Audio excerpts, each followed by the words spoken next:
How are you? Good, how are you? Good. I think it worked the first time. I know. I always have technical difficulties on I lives too, can't. so I'm so happy this works. I I can't ever get it to work the first time. It's like the I, s- requests are denied, or they can't. I don't even understand. I think it's because like the person is requesting and then you're trying to also add them at the same time and it just never works out. Right. Yeah. There we go. Should be good. Cool. How are you today? I'm good. Doing good. I'm excited for this live. Yeah. Likewise. This should be a good one. There's a lot. There's a lot we can talk about here for Oh sure. my gosh. I know. And I feel like we've had so many conversations about these things on our mentorship calls as well, so it should be good. Yeah. And we both coach slightly different demographics. I Yeah, mean, well, some of the people I coach are probably way different demographics than what you coach, but much different.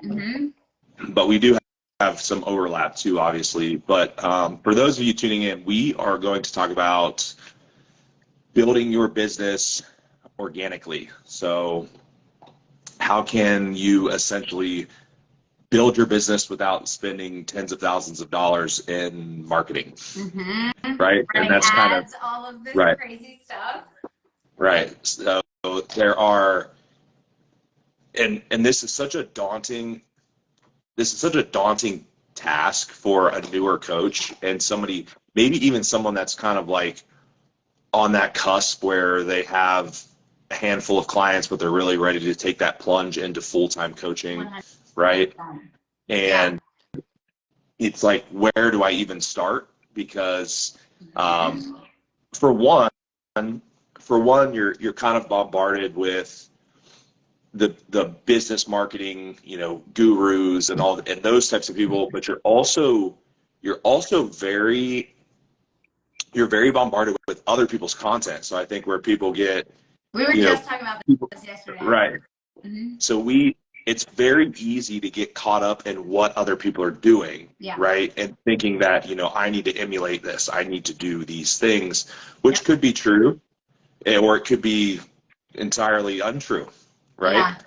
So true. So true. And I think too, like, I mean, even just starting back to when I started out, I think that was something that was really easy to get wrapped up in is what everyone else is doing. And 100% something that I learned throughout the last, because I mean, I've been coaching now for almost 5 years. And so I would still consider myself fairly new in the space as well. Definitely not as new as others, but like obviously not as, well versed as you. But the thing is I learned truly that like people just love having that connection to you and like showing up as your most authentic self. I think is one of the very best ways that you can build a business, because I think a lot of times people who are getting into this space try to maybe mimic the voices of other people who they see doing really well, and it's like ultimately people, yes, people come to us for our expertise, but they also come to us because we are who we are. You know what I mean? And like showing up in that authentic way, I mean, like there's nothing else that compares to that, I feel like. Yeah, I agree, and I think that we can talk about that, but we should also talk about kind of the first step in that Yeah. process, which is like, this is a mistake that I see a lot, and this ties right into what you're saying, is people don't actually market to who they want to attract. This Market to is other the coaches. right. Or Hmm. so either A, they're marketing to other coaches, or because of based on like the level of content they're posting or whatever. Um, or B, the way that they present themselves is not really appealing to the demographic that they're actually looking to attract, Yeah. right? Yeah. Um, I see this a lot. They want their content to look a certain way, or present a certain way, which it visually could be appealing. It could kind of like check all those boxes, but it's not Hmm. actually speaking to the Yes. people that they want to speak to. And Hmm. so in turn, it's not authentic. It does not present as organic. It does not present as personable, all of these things. Yeah. And while that may attract some clients, what I find is that it doesn't attract the ones that you want ultimately. Absolutely. And or it the ones also, that aren't as serious as you want them to be. sure, because we can go down like some side rabbit holes there, but I think that with content, when you're creating it, there should be a few rules that you want to kind of follow. One, who are you speaking to? Does what you're posting about talk to that population? Mm-hmm. Two, does what you're talking about and presenting actually give you ROI, return on investment, or is it just something like visually that is it like a scroll and like click type of content? Because I can post a picture of a goofy picture with my cats and get a lot of likes. Right. But is that doing anything for that person? Right. And speaking to them in any way outside of showing them a part of you that maybe they connect with on some level, right? But right. Yeah. There's probably value. There's probably value in some of that stuff to an extent because it kind of like humanizes you. Right. Yeah. It makes you relatable and things like that. Which is important. That's definitely important. But you can also do that within your regular content as well. Absolutely. Right. Yeah. You can. There's a lot of ways to do that. I mean, you can use things like vulnerability. That's something that appeals to people, being vulnerable, being transparent. 100%. That's always going to have that appeal to emotion for people. Yes. Right? I think that's something too that I tend to do a lot in my content is because of, the journey that I have been on with my hormone health and all of these different things. It's like, it's been a long journey. And I feel like that is something that I am very open and authentic about. And I am able to get vulnerable with people. And like, that does draw more people in because not only have I experienced what they're experiencing, but I'm also able to help them with it as well. Right. So that vulnerability is huge. Right. The difference there is you're actively fixing the issue, whereas some people, they might market themselves like that, but actually have never corrected anything. That's not definitely the other right. issue. That's kind of like, that's a very sleazy, hypocritical way to market, but that's maybe a different topic. But yeah, so again, being vulnerable, being personable, meaning being relatable to people in some way. And of course, again, you want to kind of try to relate to the people that you're trying to attract. So I can give you examples, and these aren't things that I necessarily planned, but over the years I realized that they actually worked. And for example, there's an ongoing joke about the ratty shoes that I wear when I train and stuff like that. Funny. Right? Yeah. So like something like that, or the hardcore barn gym, or all this stuff. But all that does is, like, of course, sometimes the hardcore bodybuilding crowd, like, that attracts them, but it also attracts like a lot of just nice, genuine people, because they're like, okay, he's putting out valuable content. He's maybe not overly worried about these things. Yeah. It's not that I don't like nice stuff. Like, I like some nice stuff. But like, it's just, you're very down to earth. You're correct. Very grounded in those things, I feel like, and you don't feel. And honestly, if I'm being honest with you, like, that is one reason that drew me to you as not only a mentorship client, but as working with you as my actual coach, is because you don't feel out of touch to a lot of people, and I feel like there are some people out there who they're very, like you always say, like, sensationalistic, and it's just like, sometimes that doesn't feel very, personable to people. Right. Where I think coaches struggle a lot is as they grow and as they try to reach new levels, is they struggle with being an authority figure, but also still being relatable to people. Sure. I'll meet people at events. Like, I just went and spoke at that event recently, or go to a show and I'll run into people. Literally, I ran into someone at, like, the grocery store one time from out of state that knew me from online and stuff like that. just weird stuff, right? Yeah. But my point is that every person's a human being, you know, Mm-hmm.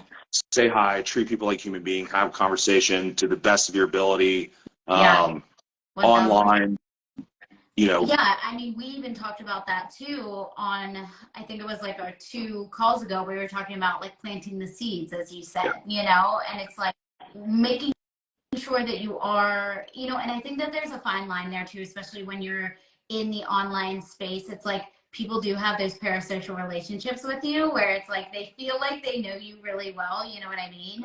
But, there's a fine line between, kind of going overboard and how much advice you can give when you're not working with a person. But it's like, I know for you, that's something that you always try to do is like always answer, every message that's coming in, or at least giving them a little something, or responding in some way to like the people who are acknowledging your stories or whatever it may be. And those things are so important because like just those tiny little seeds are the things that let people know that you're there, you actually do care, and like you're acknowledging them.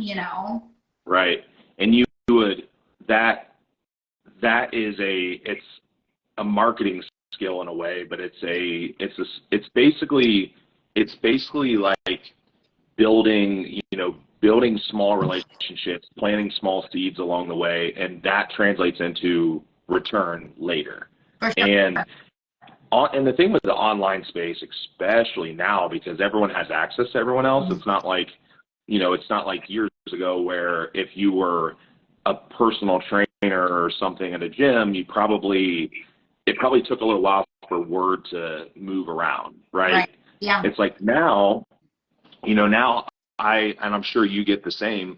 I mean, I get inquiries from people that I've interacted with online that I've not necessarily ever been paid by, right? Yes.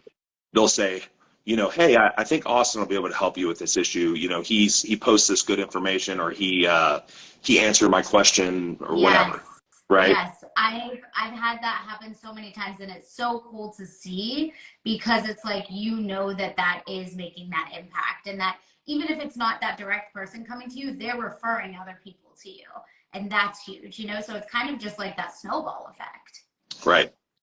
Yeah, and that is building reputation. Again, that's making you personable. That just giving people some kind of acknowledgement Yeah. to start with, It's right? huge. It's huge. And honestly, that's something that I have seen even because I think it does get overwhelming at times too. I mean, it's like, yeah, our inbox is constantly flooded, you know what I mean? But people notice that you taking the time out to acknowledge them and to answer a simple question that they have or whatever it may be. And people genuinely like they want to know, like, and trust you, like they want to be able to feel like they have that connection in some way. And it's like normally, people aren't hiring you unless they trust you to some degree, right? And doing that is building that trust.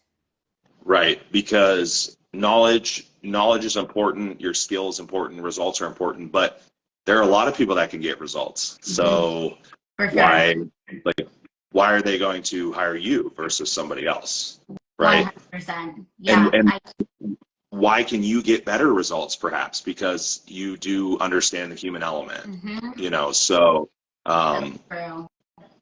so all those things are very important. That's without getting and that's kind of broad stuff. That's not really getting too specific. I mean, there are more specifics that we can go into within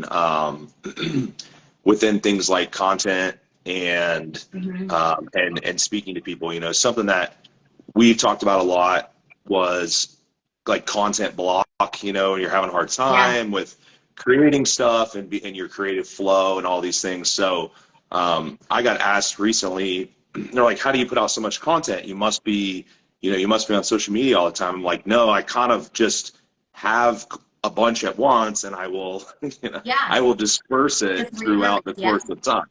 Hmm. I think that's huge. And I can speak to this directly because I'm somebody who, and I've definitely gotten better about this as well. But whenever I first started out, I was, and I still am like that type A perfectionist kind of person, but it was like I couldn't use the same piece of content in multiple different ways. I was like, it has to be new, it has to be different, it has to look a certain way. And honestly, once I got over that block, I was able to speak to my clients and my audience so much more. And I also think too, it's the other issue of getting so caught up in what other people are doing. And I heard something the other day that was like, you know, you have to kind of like be bored to be creative. And whenever we're constantly consuming everybody else's, like every single other coach's content, we have no room to be creative and come up with our own content, right? And it's like there are little things that you can talk about every single day, like things that I talk about in my check-ins with my clients. That makes great content, right? Like learning how to speak to your audience as well. Like something that I used to do whenever I first started out is I would go into all of my client applications, and under where I asked them, you know, what are your biggest struggles? That's exactly what I would speak to. Like I would take their language word for word and use it in my content. And that's a really great way to just know that, like, let your audience know that you're connecting with them, you know. But it can be really hard when you're constantly just feeling like you don't have enough content, or you don't want to repurpose the content that you do have, which I think, you know, it's like even you, like you take these lives and like make them into reels and everything, like that makes your life so much easier. And it's clips that people love watching, you know? Yeah, for sure. And different people watch different clips. Like some people like long form stuff. They're gonna listen to the podcast. They're gonna watch the hour video. Like they eat that stuff up. They're gonna put it on while they do cardio, and they're gonna watch every second. And then other people are the scrollers. You know, they're not really gonna do that. And so of course I could take the same piece of information and put it in 3 different formats and reach 3 different audiences, right? Yeah. So that's important. And I love what you said there about using your client applications, because kind of what you can do with that, and I encourage a lot of people to do this, is really we are providing solutions to common problems, right? So chances are, if you would go back through check-ins or go back through applications or whatever, you would see trends. A lot of people kind of struggle with this or this or this. And we probably are responding in a pretty similar fashion to most of those questions if they're the same, right? And so we can present solutions, and of course, online people are gonna be like, oh, wow, that's me, right? Yeah. Chances are, if you've had 10 people that have had it, there's 1,000 more of them on Instagram that have had the same issue. Absolutely. So that's And just because it's a client doesn't mean that all of these other people who aren't clients aren't dealing with that same thing, because they probably are. Yeah. Oh, it's of course. Yeah. They absolutely are. And I think it's also good to mix in kind of nuance stuff with more broad and generalized For sure. Topics as well. I notice a lot of people get in the habit of just presenting content in one way. They're very set on doing the, you know, really big concepts, always, you know, talking about protocols and huge concepts and issues and functional health issues and like all these really big things. Yes. And a lot of people are talking about really big things. So we can break things down in a little bit different way and use more nuance that's going to really grab people's attention. Yeah, that's funny that you mentioned that, because this is something that I was just thinking about the other day. Is like people love those little, just like bite-sized, like grabbable, you know, pieces of content and like advice that they can take and just really go and implement. And it's like taking this one big topic and, you know, pulling something that's very specific out of it, you know, because it's like, for me, I will tend to like, sometimes I'll do like a big swipe post on like a specific topic or whatever it may be, but then it's like I'm taking like one piece of advice out of that and like making it into a reel or whatever it may be. But again, I also think that comes with the in-depth knowledge on that topic as well, which is where sometimes people struggle as well. It's like a lot of people can talk about the big broad topics, but whenever you break it down and start to get into like the nuances, the context everywhere, that's where true knowledge comes into play. And that's where, you know, a light is being shown on what you actually know versus what you don't, you know? Absolutely. And there's a couple other things I wanted to touch on too that they're not really content related. So one is more pertaining to communicating with people when they are exiting coaching. This is an interesting. Mm-hmm. So I had a good conversation on a call about this the other day about the frustrations when someone exits coaching for various reasons. It could be for anything. It could be finances. It could be, whatever. There's numerous reasons. And this ties into that planting seeds conversation. So we've all definitely had clients that have exited for reasons that are probably frustrating to us, like almost as if we, not financial things, almost like they just didn't resonate with us that well, perhaps, or we didn't click that well, so the relationship wasn't very successful. But even those people, it's important to have a proper exit conversation and always, always kind of dissolve that on good terms, and always leave that door open, even if they're probably not going to come back and work with you again, obviously. But you never know. I've had some clients surprise me who have come back, and I'm like, you know what? But then it's about having a conversation this time around that, like, hey, whatever didn't work last time, we need to make sure that we resolve that and like move forward if it is still a good fit. But and you will have that, because sometimes it just takes a little reflection, and they think it's either one of two things. Either A, they come back and we do have to revamp the game plan, or B, they come back and realize, Kara was right, and I should probably just listen this time. Right? So that definitely happens. But also, going back to the whole referral system, I mean, you always want to exit on good terms, because every single person, just because people think, I'm losing that monthly coaching fee or that package, but actually you're gaining a potential referral source that can refer you however many people, right? For sure.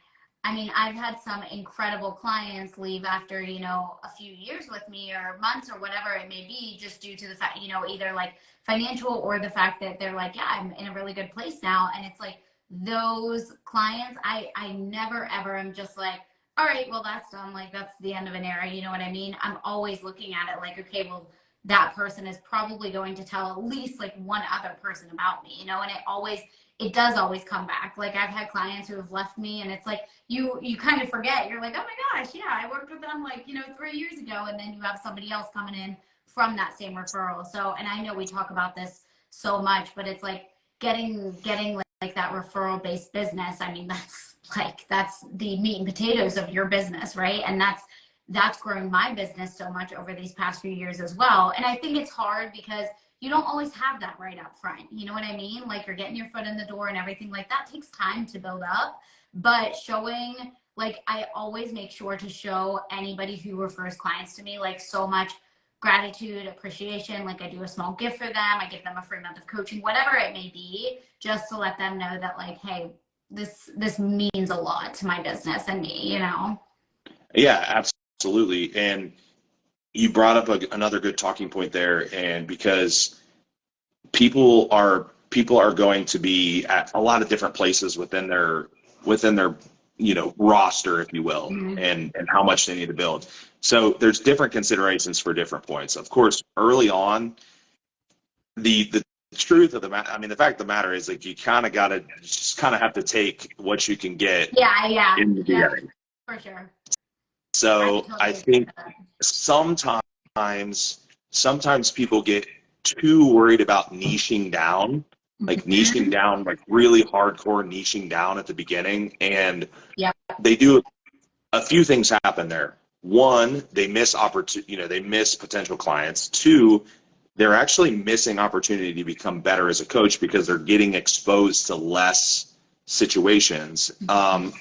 And sometimes what you think you want your niche to be may not actually be your niche. A lot of time, people basically choose their niche because it's what they are doing themselves, Yeah, it's right? yes, it's They're them. like, well, I'm a competitor, so I want to work with competitors. But then what they find is they work with competitors and they don't like working with Right. competitors, right? Yeah. Or something, right? Or it's, and I'm a great example of this. Now, of course, I've never really niched down hard, like a really specifically, but I'm at heart, I am literally a bodybuilder, hardcore competitor, Hmm. but I work with, moms that are postmenopausal Yeah. and overweight, and I'm able to convey a message to them and able to communicate with them. And that's simply because I've just been exposed to so many different situations that I've seen the patterns and I've seen the trends and I've learned how to talk to everyone. Uh, 100%. but but yeah, people come in and they do niche down way too quickly or try to, and they get frustrated because they can't seem to build their roster because of it. I also think that is a fault to a lot of like business programs and business coaches out there because so many of them tell you you're not going to be able to grow unless you have a niche, which is just not true, you know? So I think, like, speaking to what you said, being able to get as much experience as possible. Like, I worked with such a wide variety of people when I first started out. And also, even before I was coaching, like, I started out just doing like 50, like 40 or $50, like one time nutrition and training plans for people. Like, that's really how I built up this kind of like community of people who trusted me. But I was working with so many different people and doing plans for so many different types of people. And now, just now, it's like 5 years in. Yeah, I'm much more niche down than I was, but it's still like, it's still so, so important to get all of that different experience. Yeah, absolutely. And I always tell people that there's overlap between every situation. So There you is. maybe wouldn't think so, but you can learn a lot about a competitor even by working with someone that's not a competitor. There's For sure. always there's always things that you can pick up that are going to translate over, or maybe you did something with a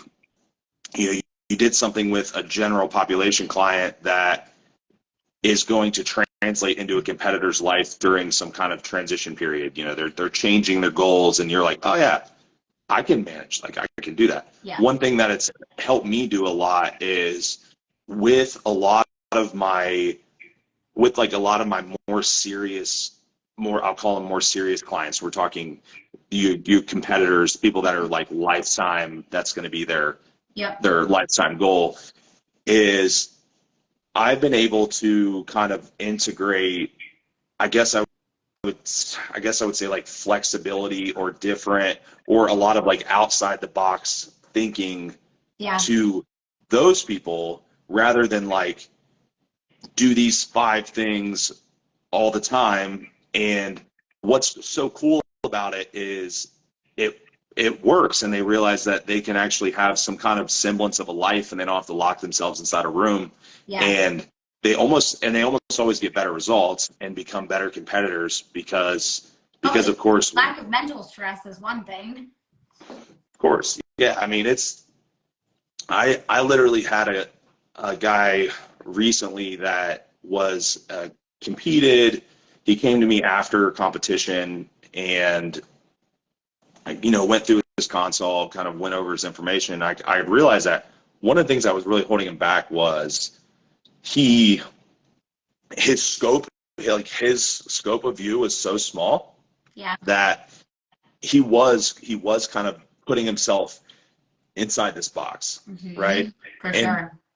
and so within his off season, I'm like, okay, cool. It's off season. This is a really good opportunity for us to explore some different avenues. And what he found was, oh, if I enjoy my life a little bit more, I will gain more muscle because I'm actually not miserable all the time.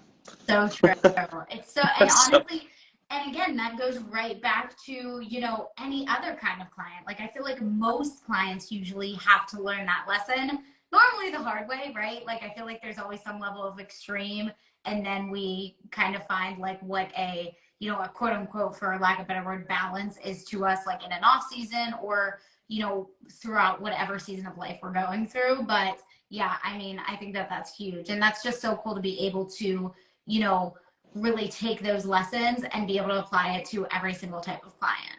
Yep. And another great example, and I've actually run into this one a lot, is people that have gotten into coaching more recently, I would say within like the last couple of years, really when the functional health space was picking up. So they latched onto that. And what's interesting about that is they never really had a lot of experiences with actually dieting people and those body composition things. So they're almost afraid. It's like they're almost afraid to take a female under 2,000 calories or something like that. And I'm like, okay.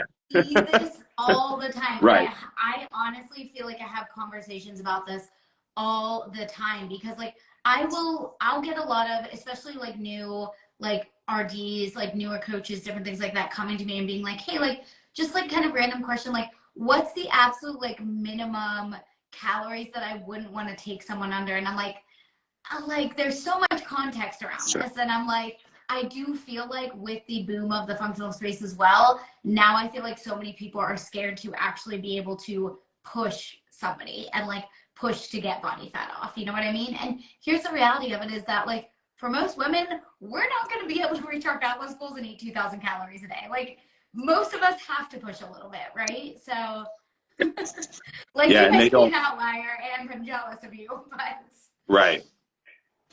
And they don't have experience with those things. They don't have experience with taking people that are like, they're always trying to pull people out of a bad situation. But sometimes in order to make progress, you almost temporarily have to create those negative adaptations and then understand how to pull them back out of them. Right. 1,000%. 1,000%. I think that's what people are scared of too. Yeah. Like, because they don't want to be the causing factor of those things. But realistically, it's like the body's going to adapt whenever you're going through those periods of, you know, heavy weight loss goals, fat loss, whatever it may be. And it's like, again, like you said, we have to know how to pull them out of it. Yeah, I've had a lot of experiences with that where they took some classes, they worked with some of these cases, and they think that just feeding people up with food is the solution to everything, and like, they don't really know how to do. As overfeeding somebody too. Like, right, they don't really know how to do anything else. 100%. Those experiences. So again, my point in saying that is it is a really good idea to have experiences with a lot of different demographics. And of course, I'm not encouraging anyone to work with something that they're just extremely uncomfortable with and they have no business doing, 100%. But you should definitely explore those other areas, because you'll absolutely learn new skills. Yeah, for sure. And I mean, even since I would say I was still pretty like niche down when starting with you and when starting the mentorship with you. But I mean, even since starting that with you, like there are definitely other cases that I've taken on where it's like, I feel like I wouldn't have had the confidence to do so, you know, or I would have just been like, well, you know, and I think that that's also another really important thing in being able to build your business organically, is also knowing when to say no and knowing when to say, hey, this actually isn't my area of expertise and I do need to refer out, because that is also an issue, is like you said, people working with cases who they don't have any business doing this. And I think that some people fear rejecting somebody or pushing them to somebody else. But like, no matter what, someone is always going to appreciate you being like, hey, I'm not the very best fit for you, but this person is, you know, like they're going to respect you 10 times more. Yeah. And again, that goes back to that reputation, because you never know who's going to talk to somebody else and send you referrals. And also that you have to think about things like client retention. Yeah. You have to think things about like, if this client's not successful, I mean, what does that really do for me? It doesn't really do anything for my business, because then it's not a referral, because they probably are pretty unhappy with the service. It's maybe even negative in the sense that they may even say bad things, right? Exactly. Yeah. So it's And always better up front to, to be able to refer if you really feel like you need to. I've seen that. I've seen that a lot with people that get really heavily. They are a little newer in the space, and rather than focusing on education and application and experience first, they're more so focused on funneling in as many clients as they can, and then you can't service them because you don't know how. And Yeah. you're taking your whole, like, all you're being taught is how to close clients, and you're closing them, you're getting them to sign up, but they're all turning over, Yeah. right? Which And is then just, what? yeah, it's like just because you closed, 10 clients, like if 9 of them are leaving, that's not great, right? It's like that retention rate is huge too. And again, it speaks to like I remember whenever I first started out, it's like, I think you also get a little bit more knowledgeable, and this is a whole other area of like how to kind of figure out like what your, timeline commitment should be and all of that kind of stuff, like whenever I first started out, like I would do like month to month for a lot of people. And it's like I was working with some people who expected to see insane results in the first month, and then they would drop off after a month. You know what I mean? But it's like now my average client retention rate is normally around 2 years, some much longer, some shorter, So I think that's a really, really important marker of like, if you're talking about like success in a business and being able to grow your business as well. It's like, how happy are your clients? Yeah, eventually you're going to run out of people to close, Right. because Right. you've done turned everyone over already. Exactly. It's not you're gonna eventually run out of runway there, because there's not gonna be anyone left. And the client pool is pretty, I mean, is very large, obviously. But Yeah. so one other thing, and there's so many things we could talk about, but there's one other thing I wanted to touch on a little bit, and that is more so on the content side, but it's more so about like expanding your reach. So, um, obviously there's some measurable, I guess, like some measurable variables there. I mean, a following would, I suppose, be like kind of a measurable variable, but Yeah. I I And think I know people that with a lot of followers who cannot right, close time to save their life. for sure. And there is there's something that I have done a lot more myself, and I've actually encouraged a lot of people to do it. And so, big reason I do a lot of these lives is that we we're normally kind of stuck in our groups. So like if you look on social media, we're really limited by the algorithm, right? So we're Yep. limited by, if me, you, and 3 other people in our circle, we're probably all kind of like recycling the same people that are Yes, liking and exactly. engaging with our stuff, right?